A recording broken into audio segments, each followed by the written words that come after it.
La historia empezó a arder mucho antes de que Feijóo subiera al escenario de su fallida manifestación mitin en Madrid. Desde primeras horas de la mañana ya se respiraba un ambiente extraño, cargado, como si todo el país estuviera esperando que la derecha volviera a repetir la fórmula de siempre: el discurso del miedo, las apelaciones al pasado, el comodín inagotable de ETA. Era la típica estrategia que el PP activa cada vez que se queda sin argumentos o cada vez que una movilización se les desmorona en la cara. Pero esta vez, algo no salió como ellos esperaban. Esta vez, quienes vivieron de verdad el terrorismo, quienes estuvieron en primera línea, quienes cargaron durante décadas con las amenazas, las bombas y las balas, dijeron: «Basta ya».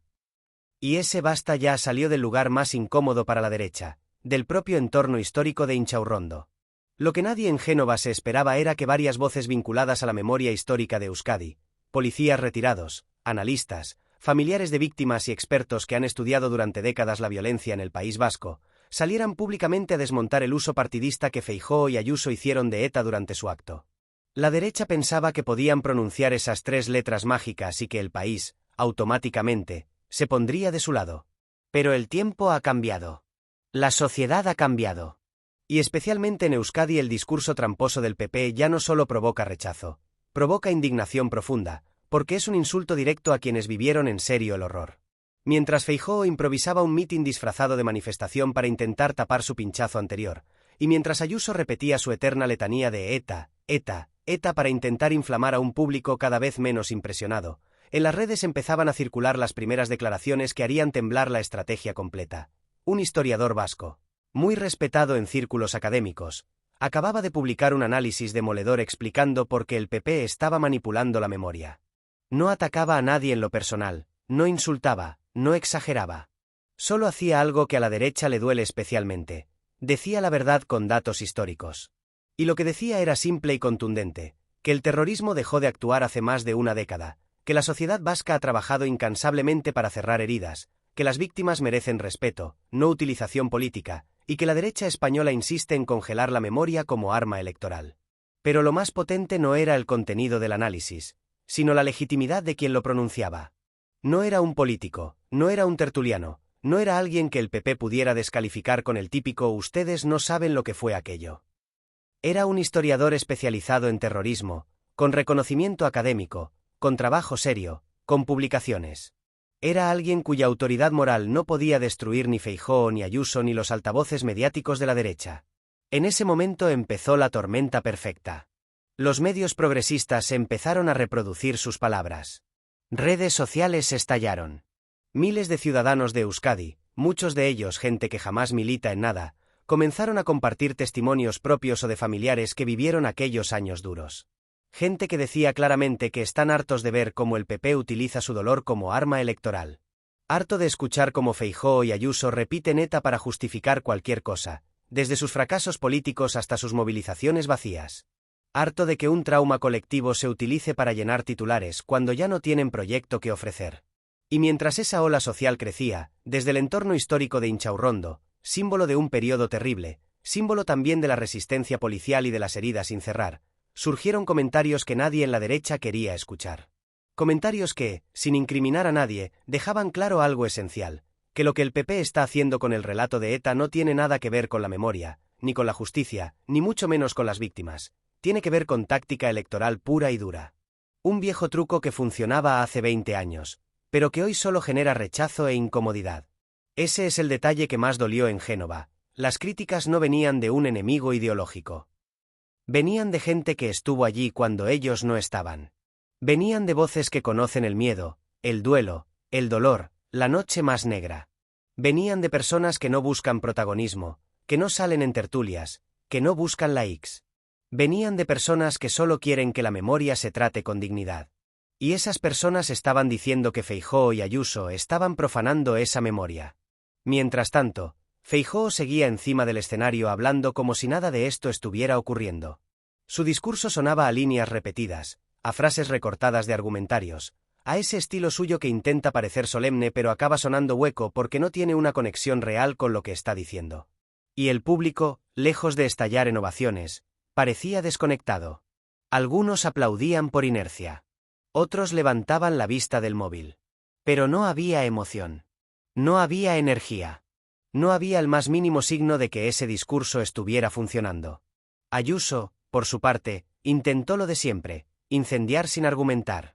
Dijo ETA tantas veces que incluso algunos simpatizantes conservadores en redes dijeron que era exagerado. Hubo quien comentó: parece que solo tiene una palabra en el vocabulario. Lo triste del asunto es que no estaban tan equivocados. La presidenta madrileña lleva meses reduciendo toda su política, todo su relato, toda su exposición pública, a repetir esa constante que ya no conmueve ni siquiera a los suyos. Es una palabra que ha perdido fuerza precisamente porque la han convertido en un eslogan vacío. Pero el golpe final vino cuando el historiador vasco, el mismo que había publicado el primer análisis, apareció entrevistado en un medio nacional. Y allí, con calma, con rigor, con una voz que sonaba más a profesor que a activista, hizo algo que dejó al PP completamente desnudo. Explicó que Inchaurrondo, ese símbolo que la derecha usa cuando necesita miedo, rechaza de plano que su historia se manipule para fines electorales. Explicó que la memoria policial también se está viendo mancillada cuando se la utiliza como arma política. Explicó que quienes lucharon contra ETA no lo hicieron para que, décadas después, un partido con problemas internos usara su trabajo como cortina de humo. Y entonces ocurrió lo que la derecha más temía: la opinión pública empezó a girar. No de golpe, no con gritos, sino de esa manera silenciosa y profunda en la que gira cuando siente que algo es injusto. La gente empezó a decir: ya está bien. Esto ya cansa. No pueden seguir usando esto para todo. Es una falta de respeto. Lo más poderoso de estos giros no es que los generen políticos de izquierdas. Lo más poderoso es que los genera la gente sola, sin consignas, sin discursos, sin empujones. Feijóo intentó reaccionar tarde, lanzando frases ambiguas para hacerse el moderado. Pero ya no servían. La imagen del líder del PP quedaba ensuciada por haber utilizado una manifestación fallida para repetir un relato gastado. Y lo peor es que el partido entero quedó atrapado en una contradicción que no sabe resolver. Necesitan ETA para movilizar a su base, pero la gente está cansada de escucharlo. Necesitan mantener ese relato porque no tienen otro, pero cada vez que lo usan pierden credibilidad. Es un círculo vicioso que revela su pobreza política. A medida que avanzaban las horas, el escándalo que había comenzado con un par de declaraciones sueltas empezó a transformarse en algo mucho más grande y más profundo. Ya no era solo la crítica de un historiador, ya no eran solo las palabras de voces vinculadas a Inchaurrondo, ya no era solo la indignación puntual de la ciudadanía vasca. Era una ola que crecía, que se extendía por todo el país, que agitaba la conversación pública hasta el punto de que incluso gente que suele mantenerse al margen de la política comenzaba a comentar el tema. Y eso, para el PP, es la peor de las señales. Cuando la gente que habitualmente no opina empieza a opinar, es porque la manipulación ha cruzado una línea. El discurso de Feijóo, que en otro tiempo podría haber pasado como uno más de sus intentos de aparentar firmeza, esta vez quedó sepultado bajo una lluvia de testimonios reales. Personas que vivieron el miedo. Personas que vieron crecer a sus hijos en un ambiente de terror. Personas que perdieron familiares. Personas que tuvieron que modificar sus rutinas durante años para evitar riesgos. Personas que jamás politizaron su dolor. Personas que, simplemente, se sintieron insultadas por la forma en que el PP utilizó su sufrimiento como si fuera un cartel más en un mitin. Muchos de ellos compartieron mensajes que se hicieron virales. Uno decía: mi padre estuvo destinado en Inchaurrondo. No luchó contra ETA para que ahora se utilice su historia como arma electoral. Otro decía: soy hijo de víctima. No necesito que Ayuso me recuerde lo que ya viví.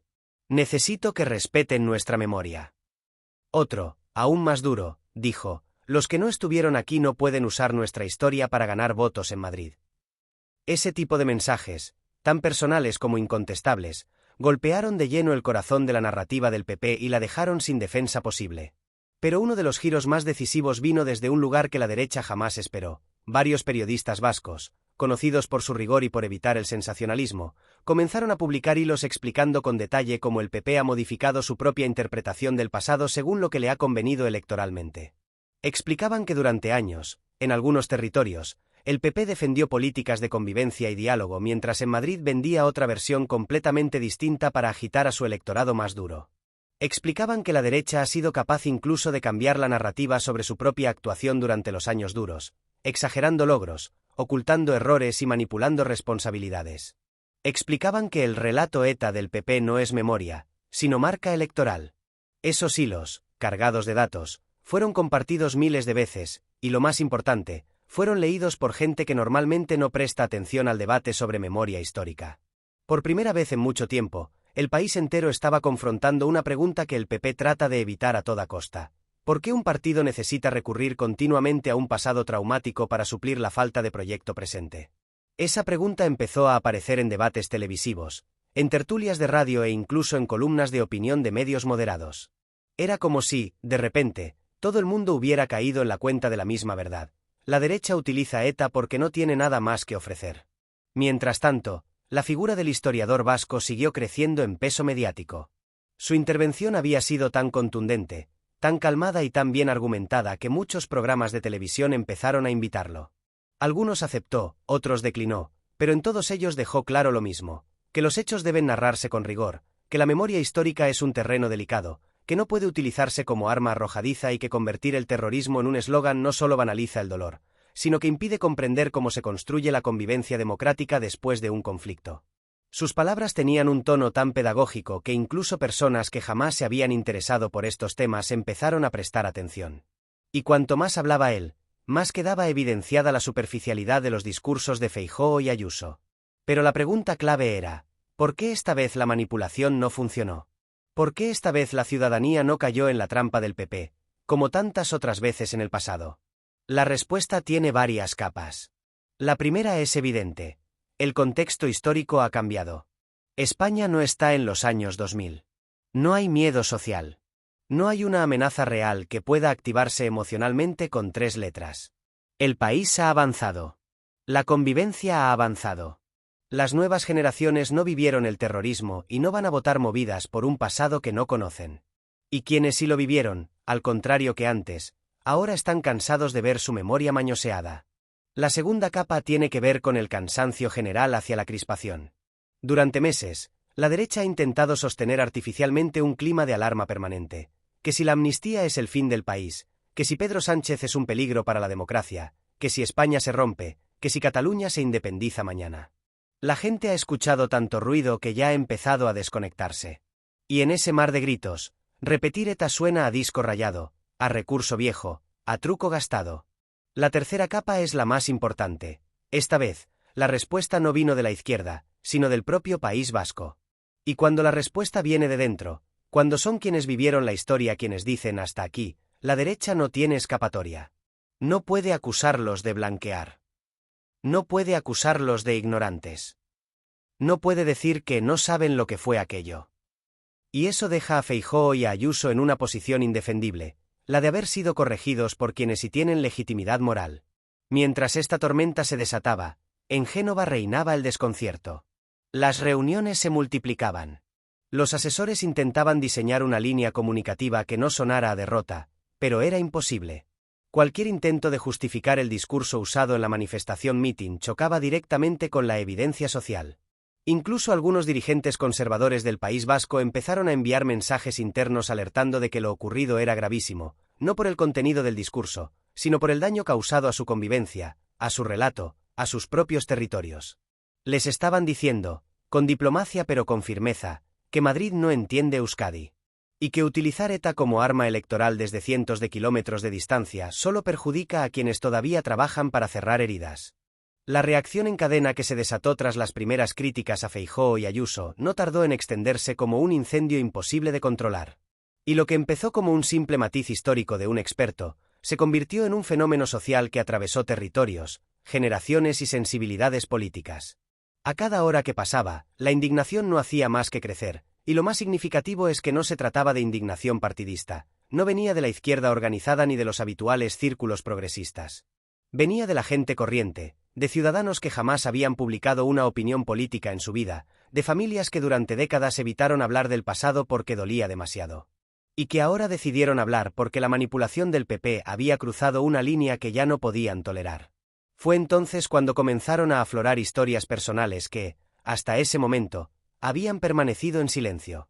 Personas que nunca se habían atrevido a hablar públicamente empezaron a contar sus experiencias en pequeños vídeos o hilos de texto.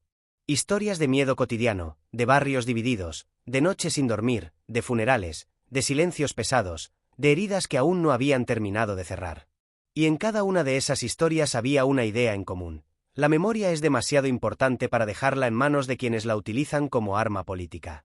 El efecto emocional de ese torrente de testimonios fue devastador para el PP, porque demostraba lo que ya muchos intuían, que Feijóo y Ayuso no estaban hablando de memoria, estaban hablando de votos. La tensión creció aún más cuando distintos colectivos de víctimas empezaron a posicionarse. No todos, no de forma monolítica, y no con el mismo tono, pero sí con un mensaje común. El uso partidista del terrorismo está dañando la convivencia y el respeto por la memoria. Algunas asociaciones, cansadas del manoseo político, recordaron que llevan años reclamando que la historia se trate con serenidad, con empatía, con rigor. No piden censura, no piden silencio, no piden amnesia.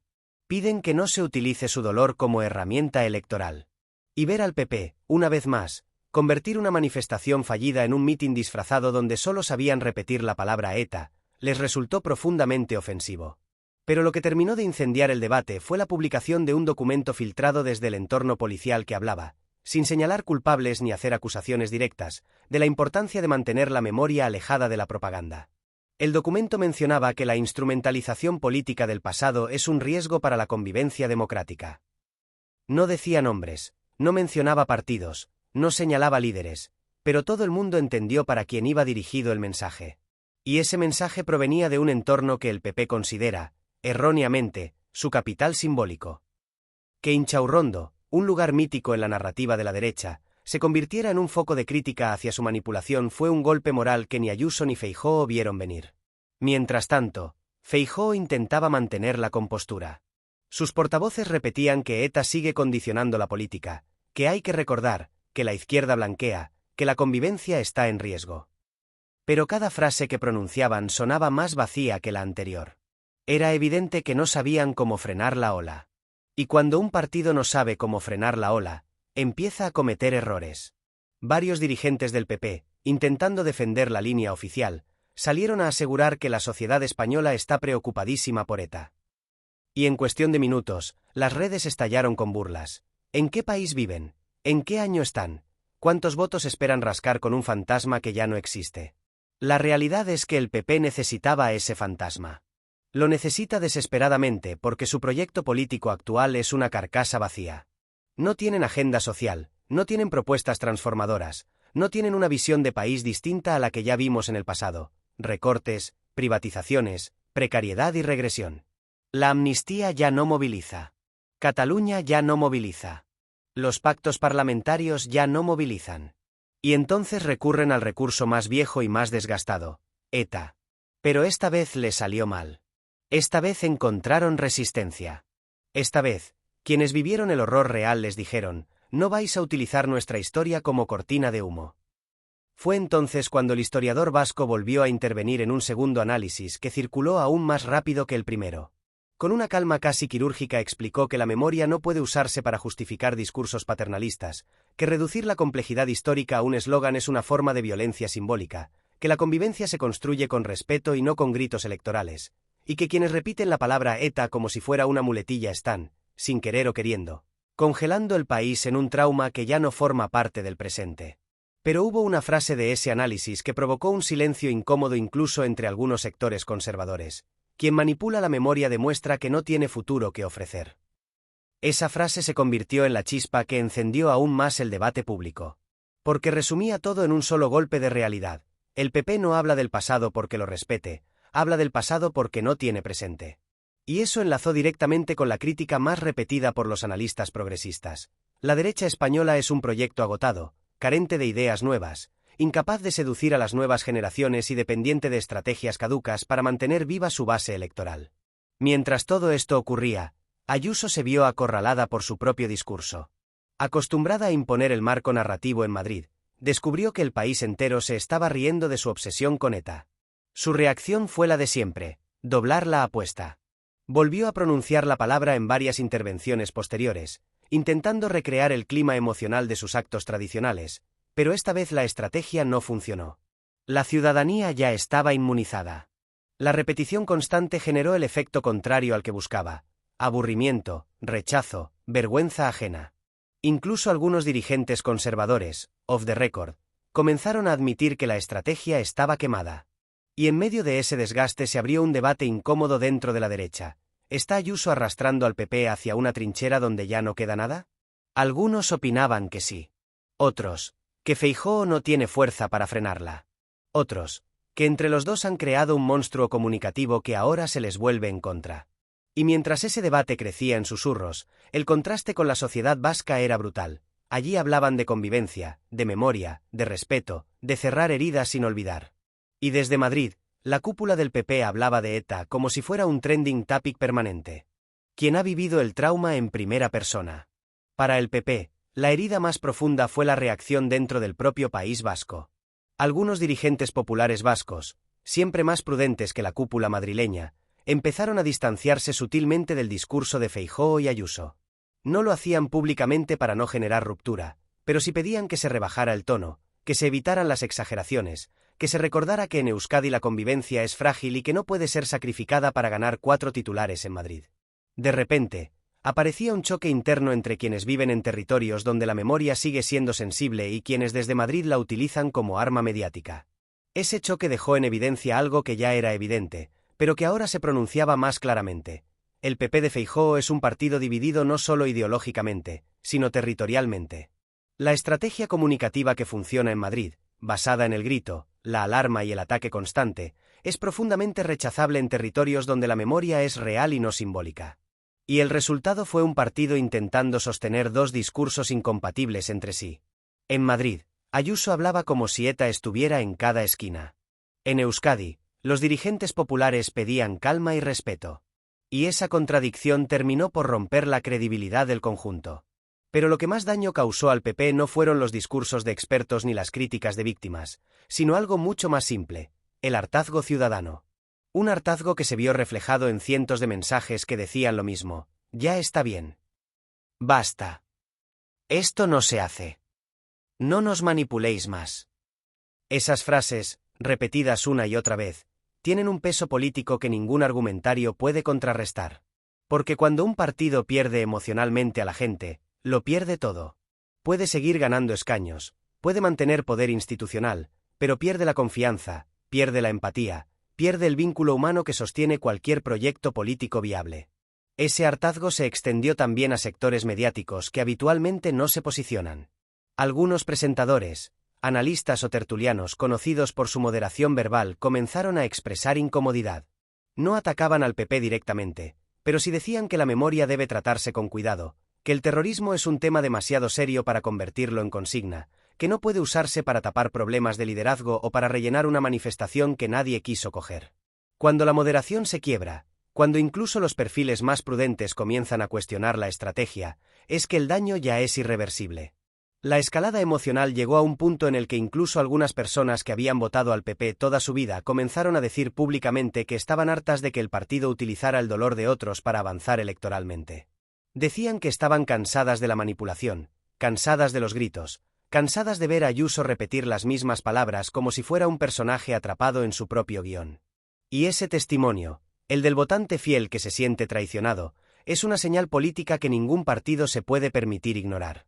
Para el final del día, la narrativa estaba completamente girada. Ya nadie hablaba del mitin. Ya nadie hablaba de la manifestación fallida. Ya nadie hablaba de la amnistía, ni de Cataluña, ni de los intentos desesperados del PP de fabricar indignación. Todo el país hablaba de cómo la derecha había cruzado una línea roja al manipular la memoria.